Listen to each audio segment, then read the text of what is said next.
A partir de 2010, la producción de gas natural en México cayó de manera dramática, constante, permanente, mientras las necesidades seguían creciendo. Hoy, México tuvo que desembolsar 18 millones de dólares. Estamos hablando de 360 millones de pesos al día. Mañana, pasado mañana, ayer, pasado mañana. Multiplicamos por 365. A este país le cuesta 130,000 millones de pesos al año comprarle gas a los tejanos. Caso extremo, ¿qué pasa si Donald Trump dice, Claudia Sheinbaum, tienes que hacer esta política? Tienes que parar la reforma energética y entregar tu petróleo a Shell. No, a Shell no, porque no es gringa, pero sí a ExxonMobil, por ejemplo, a Arco, a Gulf. Ah, ¿no quieres? Te cerramos las llaves del gas. Importamos de Estados Unidos el 75% del gas que consumimos. Y no es ficción, es la historia reciente de este país. Al menos el 60% del gas que se consume en México, en hospitales, en escuelas, en nuestras casas, en la industria, al menos el 60% viene del fracking. ¿Hipocresía o ignorancia, Ángel? Ignorancia, no. Ojos sin luz, Ricardo escribe datos duros.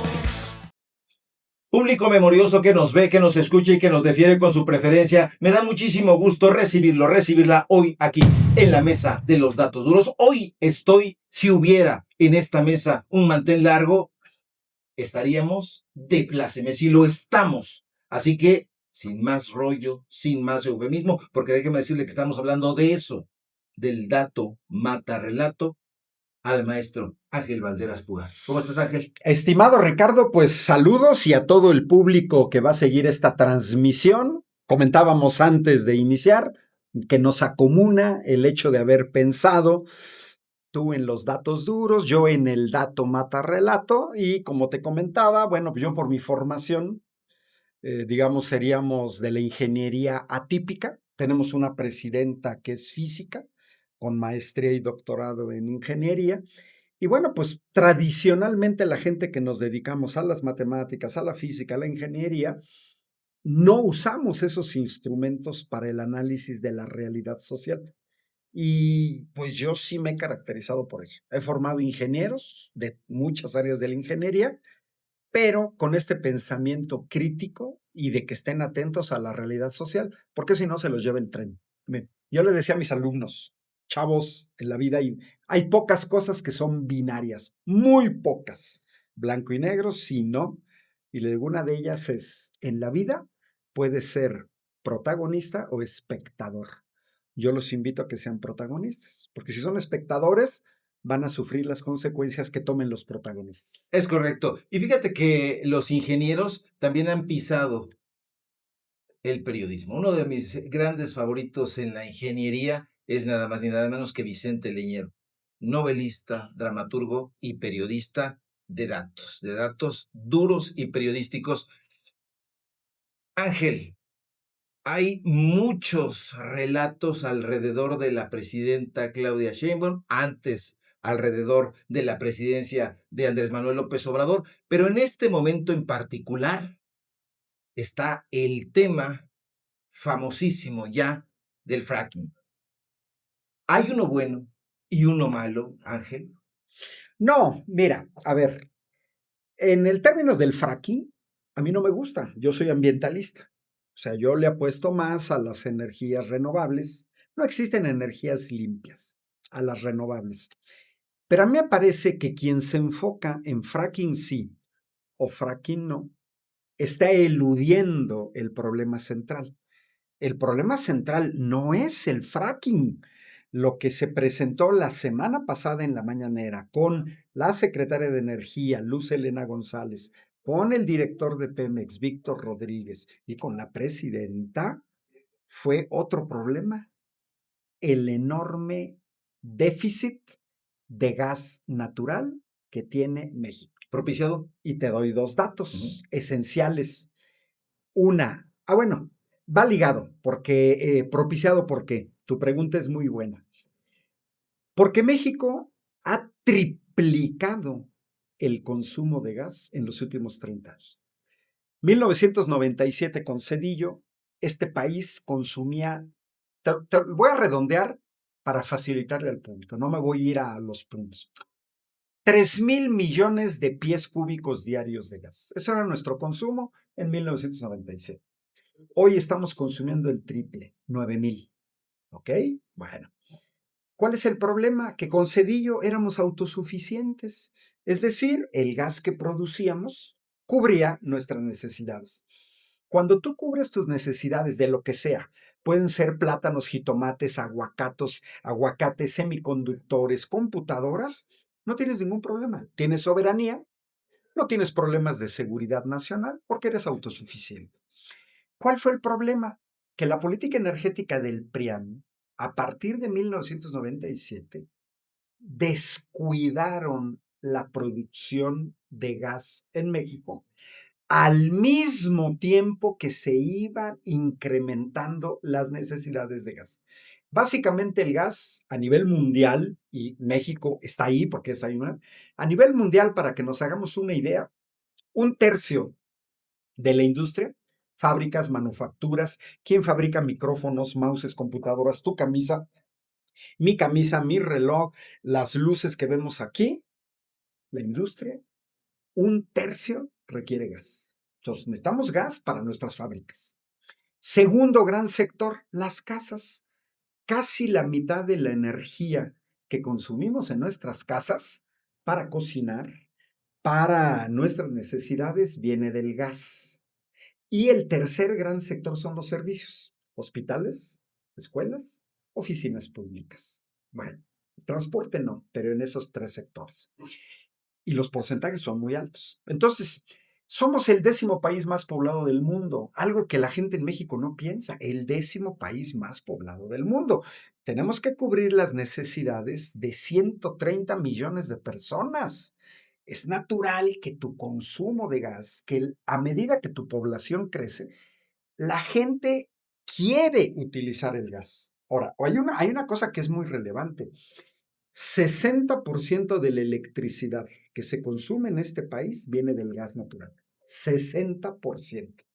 Cuando hablamos de gas en nuestras casas, no es la estufa para calentar las tortillas y hacerte unas quesadillas o poner un pescadito al horno. No nada más es eso.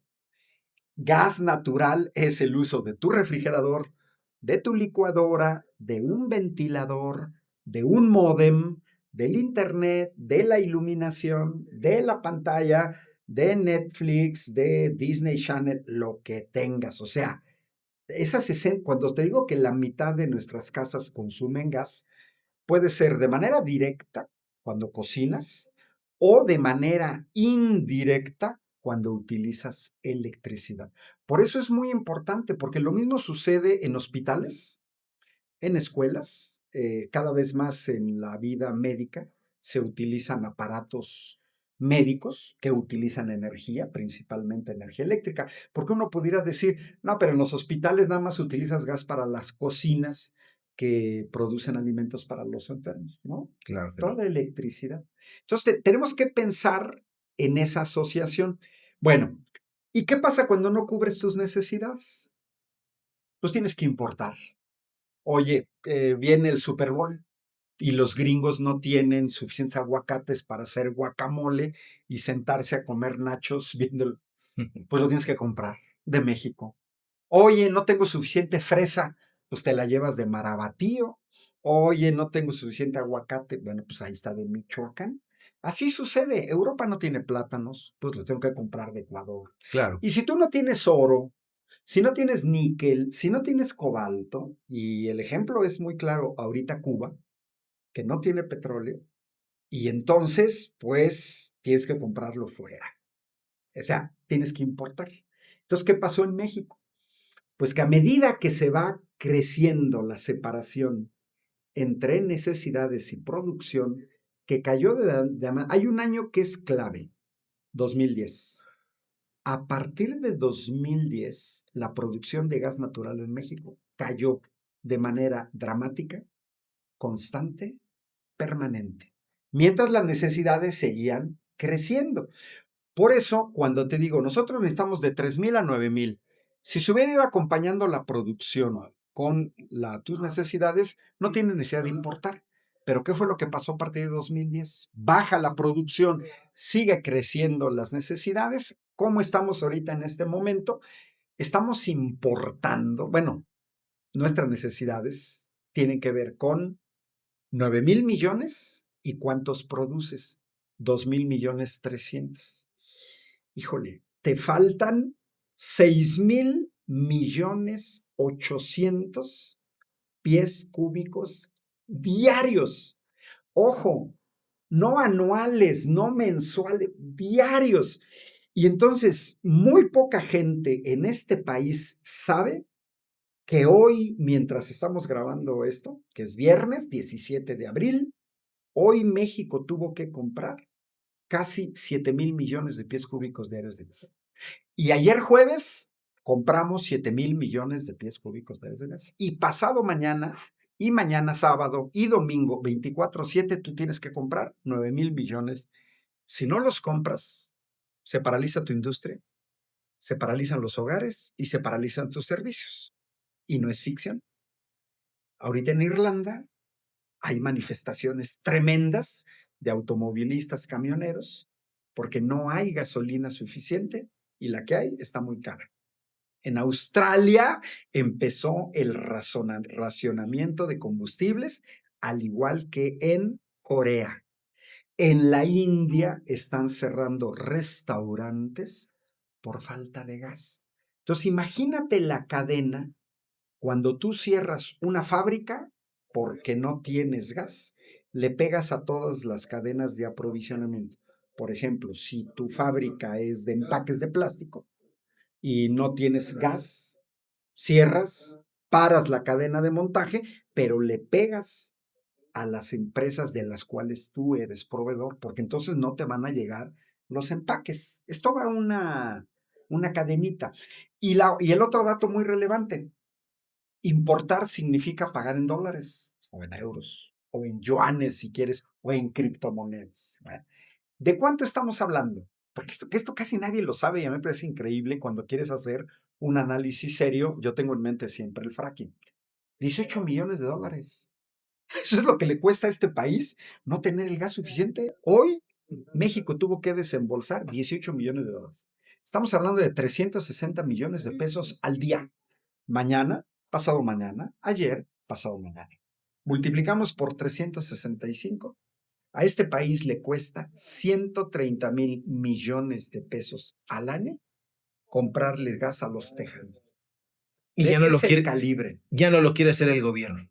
No, mira, ¿qué sucede? A ver, tienes que cubrir un déficit. Y esto es muy interesante para la gente que está en contra del fracking. Yo estoy en contra del fracking, no me gusta. Bueno, pero el problema no es ese. O sea, tu déficit de 7,000,000,000 de pies cúbicos diarios de gas, no lo vas a resolver diciendo, no quiero fracking. Eso no te resuelve el problema, porque el problema no es el fracking, el problema es tu déficit de 7,000,000,000. ¿Cuáles son los dos grandes problemas cuando tú dependes del exterior? Es seguridad nacional, soberanía, de lo que sea, ¿eh? Pueden ser semiconductores o alimentos, granos. Bueno. El gran problema es este. Uno, quien tiene la mercancía que necesitas, puede ser un energético, puede ser el gas, te puede cerrar la llave en el momento que quiera, por los motivos que sean, meteorológicos o, ojo, atención, geopolíticos. ¿Es ficción? No, no es ficción. Las sanciones a Rusia, las sanciones a Irán, las sanciones a Venezuela, las sanciones a Cuba. ¿Por qué Cuba lo acaban de poner de rodillas? Porque le cerraron la llave del petróleo. Los gringos son el primer productor de petróleo en el mundo, pero no le quieren vender petróleo a Cuba. Peor, presionan a Venezuela para que no le venda petróleo a Cuba. ASML es la empresa número 1 en el mundo, holandesa, Países Bajos, de productora de máquinas para la fabricación de semiconductores. Va a Estados Unidos y le dice a ASML, no le vendas máquinas a China. Entonces no es ficción. Ahorita vemos los enormes problemas que tiene Japón o Corea del Sur o Taiwán por el problema en el estrecho de Hormuz, que es petróleo, gas, fertilizantes y materiales críticos para la fabricación de semiconductores. Entonces, el gran problema que tú tienes, vamos a dejarlo, gas, México, Estados Unidos, Texas, Donald Trump, es que Donald Trump, como lo estamos viendo, oye, imagínate, se presenta a sí mismo como Mesías, como Jesucristo, con ángeles convertidos en militares norteamericanos y aviones. O sea, tenemos a un tipo que es capaz de ir a asesinar a 170 niñas en la escuela de Minab y decir que todo va de maravilla. Tenemos a un tipo que amenaza, porque era la única opción, con arrojar bombas atómicas a Irán y desaparecerlo de la faz de la Tierra. Bueno, caso extremo. ¿Qué pasa si Donald Trump dice, Claudia Sheinbaum, tienes que hacer esta política? Tienes que parar la reforma energética y entregar tu petróleo a Shell. No, Shell no, porque no es gringa, pero sí a ExxonMobil, por ejemplo, a Arco, a Gulf. Ah, ¿no quieres? Te cerramos la llave del gas. Importamos de Estados Unidos el 75% del gas que consumimos. Y no es ficción. Es la historia reciente de este país. Febrero de 2021, Greg Abbott, por una cuestión meteorológica, una onda gélida en Texas, da la orden, cierren la llave del gas a México. Oye, pero son nuestros clientes, tenemos contratos, tenemos una buena vecindad, cierran la llave del gas porque el gas lo necesitamos para nosotros. Y nos cerró la llave, ¿eh? Sí, sí, lo recuerdo. Ahora, ojo, ¿cuánto nos costó? 54,000 millones de pesos de pérdidas en las empresas de los 6 estados que colindan con Estados Unidos. Porque si tú le quitas el gas a la industria, paralizas todas las empresas. Y CFE tuvo que gastar 80,000 millones de pesos para 3 días y medio sin gas, activar 2 carboeléctricas en Coahuila, reactivar. Nos costó apagones en 23 estados de la República, nos costó daños a 6 millones de personas y, ojo, la posibilidad de la muerte, porque esa onda gélida le pegó al norte de México. Y bueno, quienes hemos vivido, yo he vivido en ambientes con 10 grados bajo cero, si no tienes calefacción, tienes un gran peligro de morir de hipotermia. Y quienes más pueden morir de hipotermia es la gente de la tercera edad o los pequeñitos. Entonces, esta es una gran idea que tenemos que tener todos claros. El depender del gas norteamericano es una debilidad estructural porque no estamos importando 2 millones de pies cúbicos cada 15 días, no. 7,000 millones de pies cúbicos cada día. Ese es el primer problema. Y el segundo problema, Europa, Irlanda, Australia, Japón, Corea, es que el que tiene el energético te lo vende al precio que quiera. Ahora, imagínate los gringos. Si dicen, ahorita con la escasez de gas, por ejemplo, porque Qatar no puede vender su gas. Perfecto, man. Oye, te lo estoy vendiendo a un determinado precio, pero ¿qué crees? Que los europeos me lo pagan al doble. Entonces, o tú me lo pagas a este precio, y si no, ¿sabes qué? Se lo vendo a los europeos, porque tengo la posibilidad. Nadie va a regalar dinero. Entonces, el gran problema cuando dependes del exterior es que tienes que pagar al precio que sea. Ahora, vámonos a las soluciones, por lo que tú planteabas tu pregunta inicial. A ver, tenemos un déficit de gas. El problema no es el fracking, no. Tienes un déficit de gas. Va. ¿De dónde sale el gas? Bueno, pues tienes yacimientos convencionales y yacimientos no convencionales. ¿Qué son yacimientos convencionales? No requieres fracking. Ah, perfecto. ¿Y qué son yacimientos no convencionales? Requieres fracking. Bueno, va. Y necesitas 7,000 millones, porque para 2030 vamos a necesitar 11,000 millones. 11,000 millones. Por el crecimiento de las Por el necesidades. crecimiento de las necesidades. Poblacional. Poblacional. Porque está el Plan México. A ver, el Plan México, mira, este país, te lo digo yo como profesor de ingeniería, 96% de la tecnología que consumimos viene del exterior. 96%. O sea, no es 50%, no, 96%. Entonces, el gran problema que tenemos con la debilidad estructural y la doctora Claudia Sheinbaum, cuando dice Plan México, que es un proceso de reindustrialización, importamos mouses, vamos a fabricarlos. Importamos computadoras, vamos a fabricarlos. Importamos automóviles eléctricos, vamos a fabricarlos. Importamos calzado de China, vamos a retomar León. Importamos productos, aparatos médicos, vamos a fabricarlos en México. Sí, pero eso requiere potenciar tu industria. Y la industria necesita gas. Entonces, tú dices, bueno, va, no quiero fracking, perfecto, pero métele números.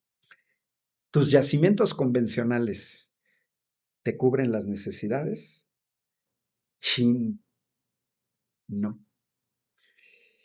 Entonces, búscale. Y mira, en lo que presentó la presidenta, casi todo el mundo ignora lo primero que dijeron. Bueno, a ver, ¿en qué consumimos más el gas en México? En generar energía eléctrica. Ah, bueno, solución número 1. Utiliza otras fuentes para generar energía eléctrica, pero que no venga del gas. ¿Cuáles son esas fuentes? Solar, eólica, hidráulica y otra cosa que nadie habla, nuclear. Bueno, y la presidenta lo planteó. Vamos a buscar a finales del sexenio. Nosotros el 60% de la energía eléctrica que consumimos en México viene del gas, el 60%. Entonces, ¿qué tenemos que hacer? Bájale al consumo del gas. Estamos hablando 5,000, de estos 11,000 millones, 5,000 millones de pies cúbicos de gas se van a generar electricidad. Bueno, solución número 1, usa menos gas y potencia tus renovables. ¿Y lo está haciendo? El proyecto es ese. Pero ¿cuál es el problema? ¿Con eso resuelves el déficit? No, no lo resuelves. El planteamiento que planteó la presidenta es a 2030 pasar del 28% al 40%. Bueno, uno dice, no, es que vámonos al 60, al 80%. A ver, ningún país en el mundo, ninguno, resuelve sus problemas energéticos con energía solar y eólica por los problemas que tiene de intermitencia. Fíjate que se conoce poco, pero lo que plantea la presidenta, estamos al nivel de Alemania, de España o de Portugal, porque ellos más o menos en su matriz energética, el 40% de su energía eléctrica está generada por solar y eólica. O sea, sí, pero ellos tardaron décadas en llegar a eso, ¿eh? La 4T. Porque este proceso no empezó con Claudia Sheinbaum, empezó con Andrés Manuel. Yo estuve en Sonora en un evento organizado por el periódico español El País, pero sucede en México, 6 parques fotovoltaicos en Sonora. O sea, este proceso empezó con Andrés Manuel. Pero ¿qué sucede? No vas a poder cubrir todo ese déficit. Está muy bien que el 40% de tu energía eléctrica lo generes. Porque ¿qué heredó el PAN? Un triste 5%. O sea, a mí me da risa cuando un panista, un priista me sale con que no, somos ecologistas. A ver. Ya gobernaron, vamos a quitar el sexenio de Miguel de la Madrid, pero sí 5 sexenios. ¿Por qué? ¿Por qué marco 5 sexenios? Porque la energía solar y la eólica comenzaron a explotarse a principios de los años 80. Bueno, y luego nos quieren comparar con mini paecitos como Djibouti, que te aseguro que mucha gente no sabe ni dónde está Djibouti, cuerno de África, o con Dinamarca. Sí, pero Dinamarca tiene 6 millones de habitantes. Nosotros tenemos 130. Pues Dinamarca, con sus aerogeneradores y sus paneles fotovoltaicos, logra darle energía a 6 millones.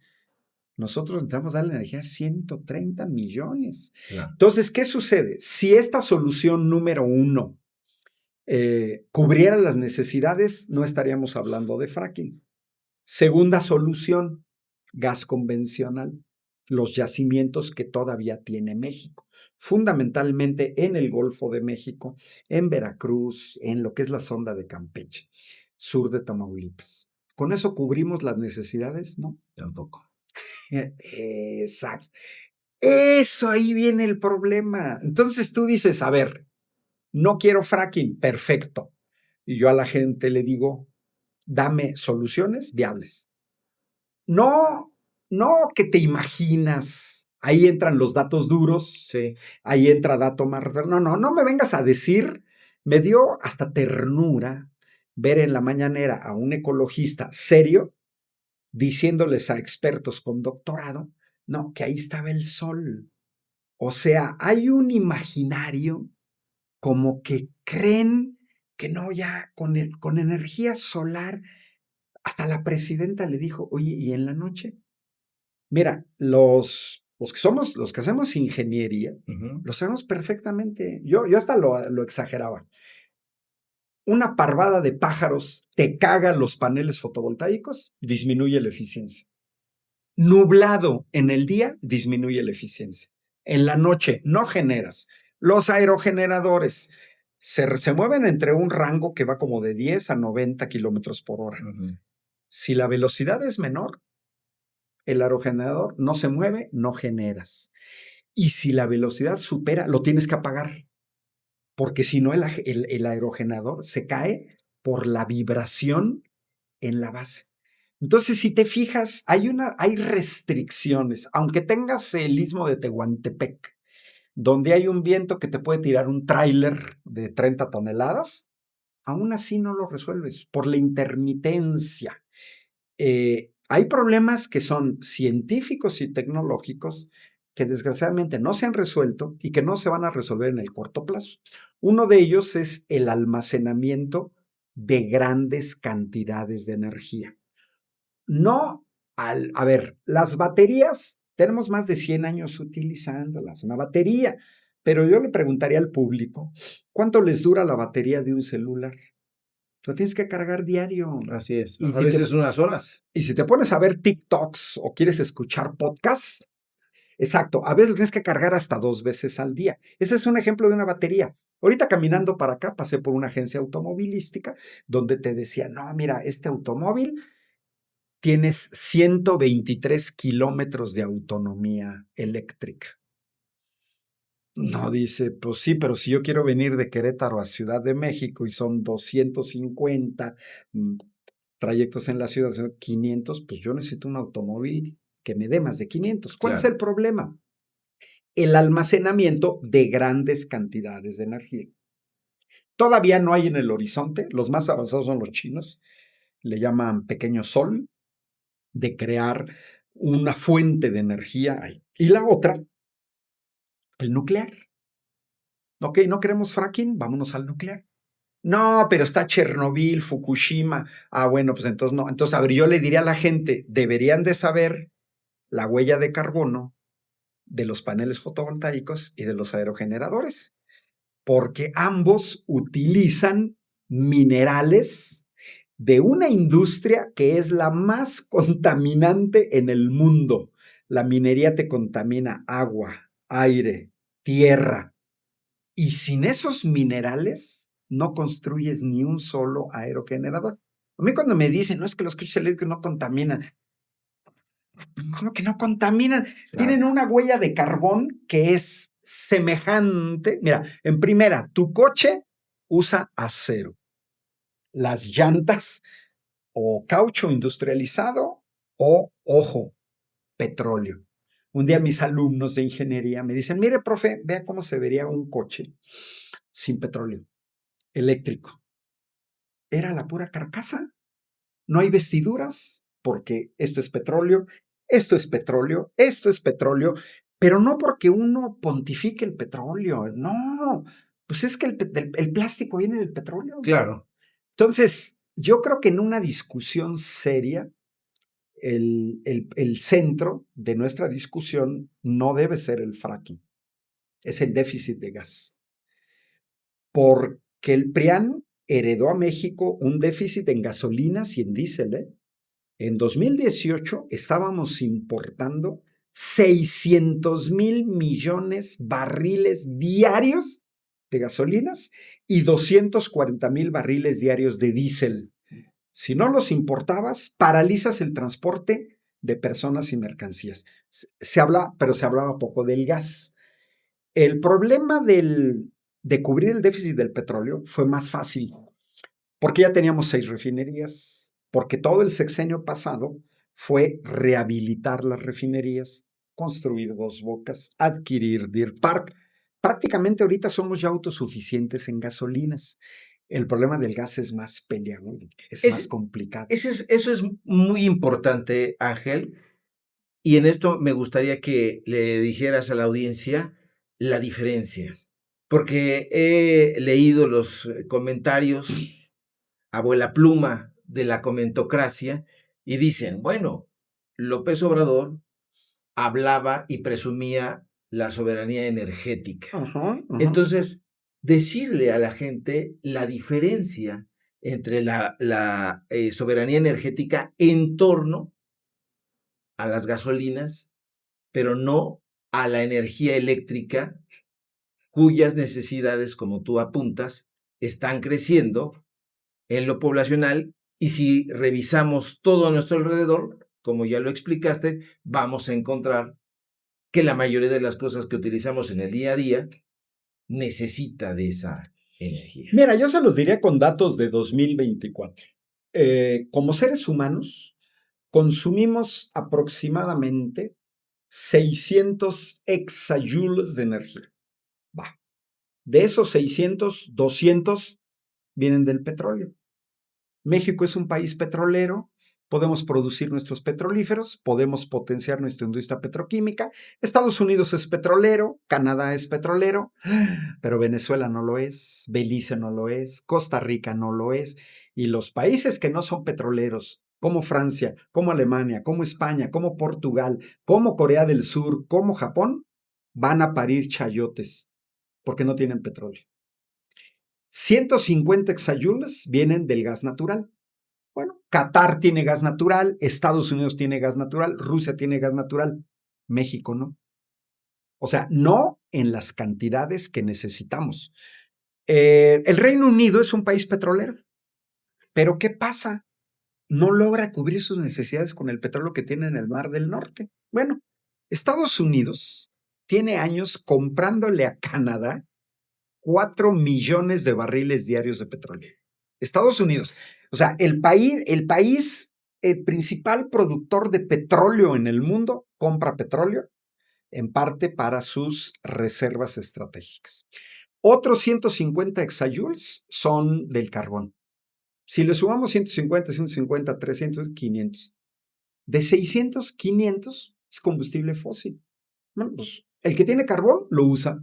El que no tiene carbón, usas otro energético. Cada país tiene una matriz energética distinta, por ejemplo, para producir electricidad. El que tiene petróleo usa petróleo, el que tiene gas usa gas, el que tiene carbón usa carbón. El que tiene agua, como por ejemplo Canadá o Noruega, usan agua. Y el que tiene nuclear usa el nuclear. El 70% de la energía eléctrica generada en Francia viene del nuclear. 70%.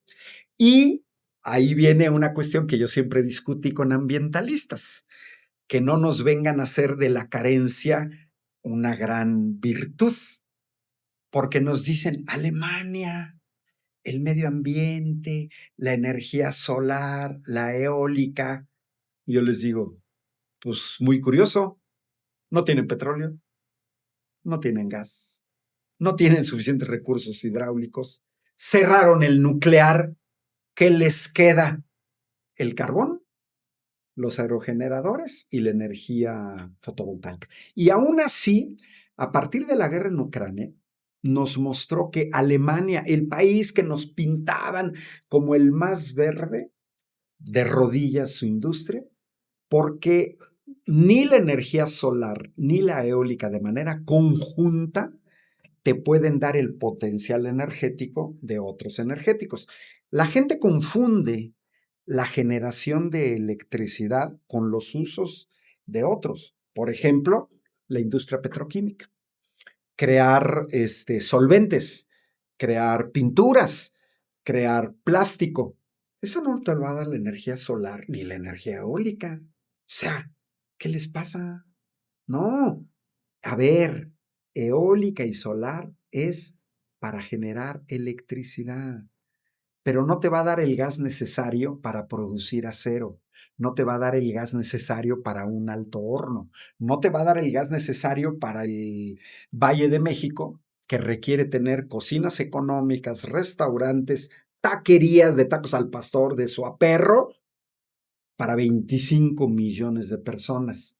O sea, no es que cualquier energético me va a servir para todo. No, no te va a servir para todo. Ángel, entonces el camino que elegirá el gobierno que encabeza Claudia Sheinbaum no tendrá otra que entrarle al fracking. ¿Está eligiendo o elegirá en su momento de los males el menor? Va a ser muy interesante dentro de 2 meses las conclusiones a las que va a llegar el panel de expertos, porque la presidenta está proponiendo tres cosas, tres.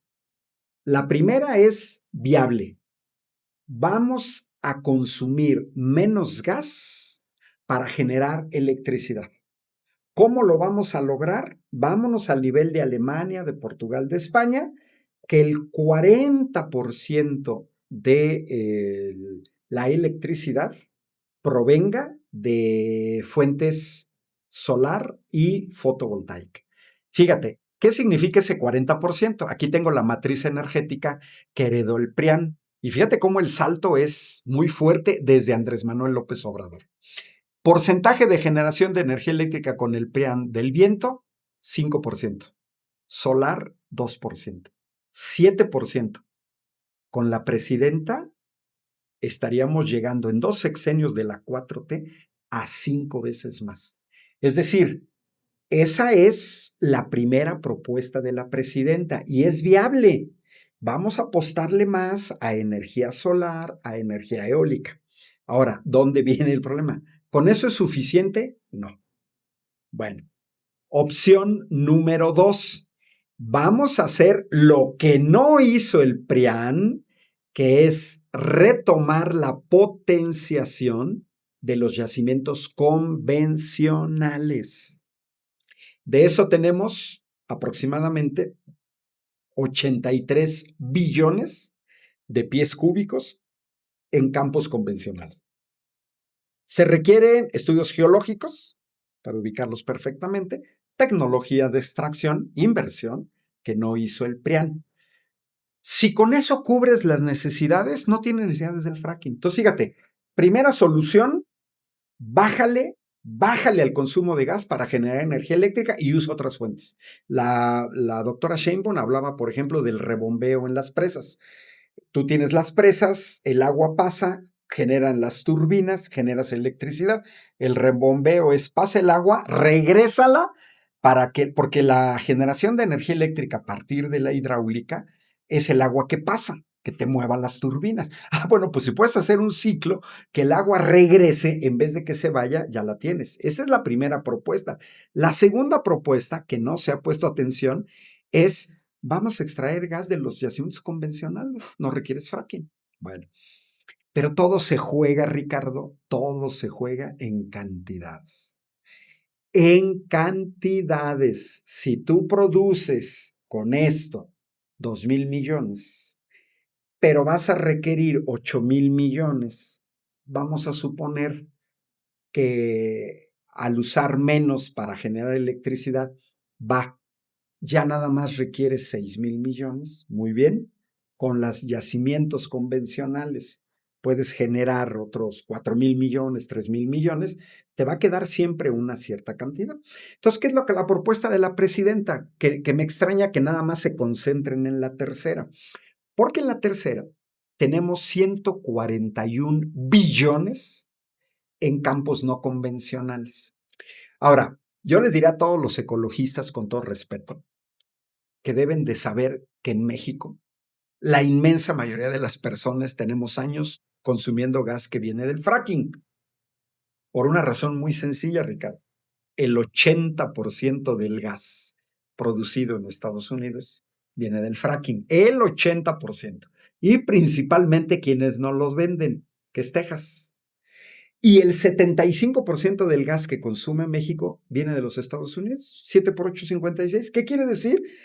Que al menos el 60% del gas que se consume en México, en hospitales, en escuelas, en nuestras casas, en la industria, al menos el 60% viene del fracking. ¿Hipocresía o ignorancia, Ángel? Ignorancia. No, es ignorancia por una razón muy sencilla, yo lo entiendo. Estamos acostumbrados a picarle a un botón on, a un switch, a una conexión, y de repente se nos olvida de dónde viene eso, cuánto cuesta y dónde están todos los energéticos. Mira, si a mí me dieras tú a escoger, porque también hay otro detalle. Hay soluciones a corto plazo, a mediano y a largo plazo. Yo te lo voy a decir porque mucha gente a nivel internacional creen que la única posibilidad que nos queda como humanidad, mientras no se desarrollen otras tecnologías, es la nuclear. Hay muchos, gente que está diciendo, es que la nuclear, por su alta efectividad que tiene. Pero no hay una sola tecnología que tú puedas decir que no genera daños al ambiente. ¿Cuántos problemas sociales no hemos tenido en México? Y no nada más en México, por la construcción de una gran presa para generar energía eléctrica. Siempre los hemos tenido. Sí. Se inundan zonas, le quitas tierra a la gente y entre más grande sea la presa, más problemas sociales. Los paneles fotovoltaicos requieren amplias extensiones de tierra, además de toda la contaminación de la industria minera. ¿Cuántos problemas sociales no tenemos en Oaxaca, en el istmo de Tehuantepec, por los aerogeneradores? En Francia, la gente se ha opuesto a los generadores. En Alemania, o sea, ya una vez que ves los campos de aerogeneradores, comienzas a ver que quitas, por ejemplo, tierras cultivables. Y bueno, es una exploración que va a ser muy interesante en 2 meses. Tener más datos. ¿Cuánto? ¿Cuánto podríamos reducir la dependencia de los Estados Unidos? ¿Cuánto podría salir de los yacimientos convencionales? ¿Cuánto podemos reducir del consumo y metiéndole más? Toda tecnología tiene un límite. La solar y la eólica van a llegar a un límite porque no nos va a poder dar el 100% de la energía. Es una ilusión eso. Es lograr buscar un equilibrio. Y pudiera ser que también hubiera la posibilidad de los yacimientos no convencionales, que es el fracking. Pero ya es la última opción. Es la última opción y es complementaria. Todo se juega sobre cuánto generas. Y viene la otra, que lo decía la presidenta y que hay que ver en el panel de expertos. Porque toda tecnología, cuando tú comenzaste a meter aerogeneradores, paneles fotovoltaicos, presas, etcétera, toda tecnología cuando inicia comete grandes errores.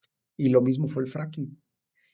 Una vez que vas viendo que se crean sismos, que tienes un alto consumo de agua, empiezas a cambiar la técnica en términos de decir, vamos a usar agua salada, no agua dulce. Vamos a usar aguas tratadas, no agua dulce. Vamos a reciclar. Es, por ejemplo, el proceso de enfriamiento de las centrales nucleares. Entonces, cada tecnología, a medida que se va utilizando, por ejemplo, la producción de energía eléctrica a partir de paneles fotovoltaicos y a partir de aerogeneradores, pues tiene ya una existencia de 45 años. En esos 45 años, bueno, las mismas baterías. Tú te recordarás los celulares. Oye, los primeros celulares eran unos ladrillotes que hasta pesaban 2 kilos y además no podías mandar mensajes de texto. Entonces, cada tecnología va avanzando. Entonces, Es complementario y eso lo tenemos que tener muy claro. No es una u otra u otra. Todo se juega en términos de cantidades. ¿Cubre tus necesidades? Sí o no. Si no cubres tus necesidades, tienes que buscar otra opción. Fíjate, Estados Unidos comenzó realmente a aprovechar el gas shale, que es lutitas. Por aquí tengo el dato. Mira, más o menos empezó el crecimiento a partir de 2008.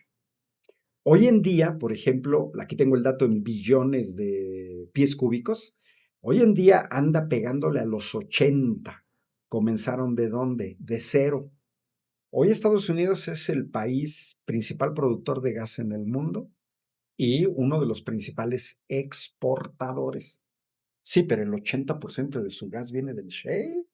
Y entonces Estados Unidos recibe una enorme cantidad de dinero de el shale. Ahora, tú conoces a los gringos. Sí. No creo que pierdan dinero. O sea, todo lo que inviertes en el shale lo sacan. Le están vendiendo gas a Europa. Entonces, esa es la cuestión. No es fácil, pero yo sí lo vería en esta complejidad. No es, mira, en términos ambientales yo estoy totalmente de acuerdo con la gente que dice que el fracking tiene daños ambientales. Yo estoy totalmente de acuerdo, pero ese no es el problema. La única solución radical, pero que tendría que implicar a los 8,400 millones de habitantes en el mundo, es reducir el consumo de energía drásticamente. Habría que preguntarle a la gente si está dispuesta a irse a pie o en bicicleta de aquí a Querétaro o a la Sierra Gorda de Querétaro, si está dispuesta a renunciar al uso de aviones, al uso de barcos, si está dispuesta a renunciar al Internet, si está dispuesta a renunciar a los celulares.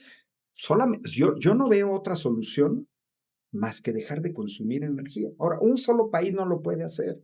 Decir, ¿estás dispuesto a cerrar 20,000 fábricas y que la gente se quede sin empleo? Y si cierran tus fábricas que te producen zapatos, tazas, mouses, tripiés, ¿los vas a comprar del extranjero? ¿Y con qué dinero los vas a comprar del extranjero si ya ni siquiera produces riqueza? Es un dilema de la humanidad Sí. muy fuerte y cada país tiene un problema distinto. No hay dos matrices energéticas iguales. No, eso no es posible por la sencilla razón de que cada país tiene distintos recursos naturales en distintas cantidades. Ve ahorita, por ejemplo, un recurso natural de Irán. ¿Quién de nosotros habría podido pensar antes que el estrecho de Hormuz fuera una... Habíamos visto problemas en el canal de Suez, en el canal de Panamá, pero hoy en día el estrecho de Malaca, el estrecho de Hormuz y el Bab al-Mandeb se han convertido en un recurso natural. ¿Cuál es tu recurso natural? Tu posición geográfica. Claro. Ángel, déjame cerrar con esta pregunta, esta gran conversación, esta gran explicación que nos has dado. Uno de los grandes cuestionamientos y temores de la humanidad es que llegue un momento en que se acaben las energías que no son renovables, que se acaben estos yacimientos, que se acabe el petróleo. Va a llegar un momento en que eso suceda y si sucede ese escenario que se escucha siniestro, ¿qué pasará? Se van a acabar. Mira, es una verdad de perogrullo. Por eso, por algo se llaman recursos no renovables. Los combustibles fósiles son no renovables. El petróleo se va a acabar, el gas natural se va a acabar, el carbón se va a acabar. Por eso, como humanidad, tenemos pues apenas 40 años, no más, no 50 años si quieres, diciendo, tenemos que buscar fuentes alternativas, pero todavía no son lo suficiente. Mira, aquí tengo datos a nivel mundial. ¿Qué más nos gustaría que la lluvia, los ríos, nos dieran la suficiente energía? No, pues nos proporcionan por ahí del 6%. ¡Bú! Solar, el viento, biocombustibles, 7%. 7 y 6, 13. Punto. Y no va a haber más. O sea, pon tú que se aumente el doble, 14, 15%. Y el otro 85%. ¿Vas a dejar a la gente pobre sin energía? Porque también ese es el dilema, ¿eh? A ver, la energía es para el que tenga dinero. ¿Estás jodido, eres pobre? No vas a tener energía. No, pues olvídate. Vas a condenar a gran parte de la humanidad a no tener un desarrollo social porque no tiene acceso a la energía. Entonces, ¿cuál es el camino? Nuevas energías. A ver, hacer más eficientes los paneles fotovoltaicos, los aerogeneradores, la hidráulica, con nuevo tipo de turbina, con el rebombeo, el hidrógeno, la energía nuclear. No te va a dar ni siquiera la geotermia, porque pues, yo acabo de estar de vacaciones en Los Azufres, Michoacán. No, no te da. O sea, hay países como Islandia que la mayor parte de su energía la sacan de la geotermia. Islandia, pues sí, pero Islandia es un mini país que tiene ahí. Se va a acabar, mira, por eso el proyecto chino que te decía llamado Pequeño Sol es una de las alternativas. Se está avanzando en la tecnología de aumentar la potencia de las baterías de tal manera que tú pudieras generar energía con el sol en el día, almacenarla para en la noche poderla utilizar. Pero todavía se va a requerir todavía más. Y yo lo que veo es como un regresar. O sea, vas y regresas a un mundo. Mi abuelita en Jiquipilco, pues no tenían energía eléctrica y nos teníamos que alumbrar con velas. Sí, lo recuerdo. Yo inicié mi carrera Sí. académica en una preparatoria de la Universidad Autónoma de Querétaro, que no teníamos energía eléctrica y además yo daba en el turno vespertino y entonces yo recuerdo que las clases terminaban con la luz del sol. No podías programar clases de 7 a 8 de la mañana porque no veías nada, tenías que empezar con la luz del sol. Pero un justo equilibrio. Ha habido mucho derroche, Ricardo. Yo trabajé 10 años en Europa y toqué con mano el derroche de los países ricos. ¿Cuál era el derroche?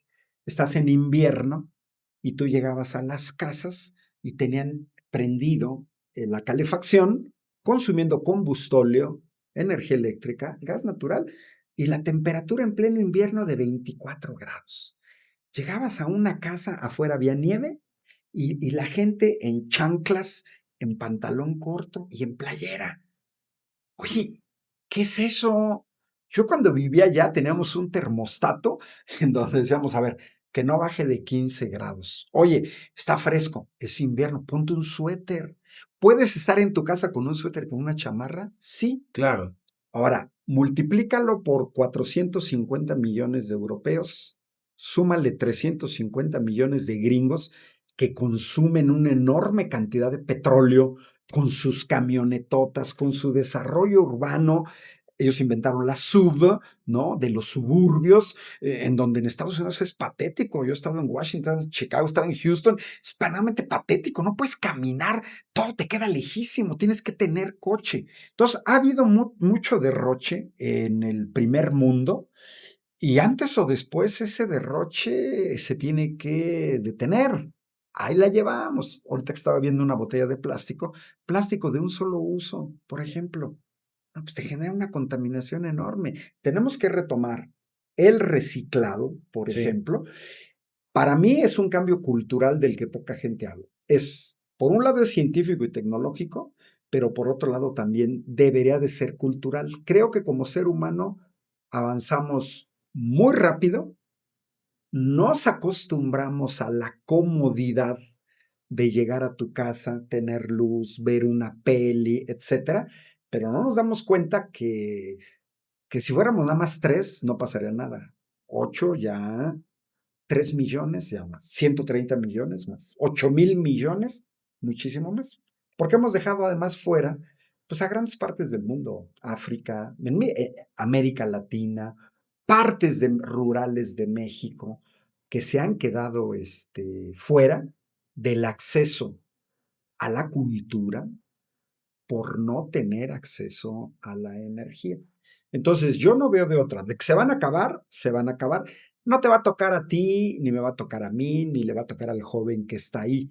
Pero, pero sí va a tocar. Vea, solo piensas, las reservas de petróleo que tiene Venezuela superan a las de Arabia Saudita.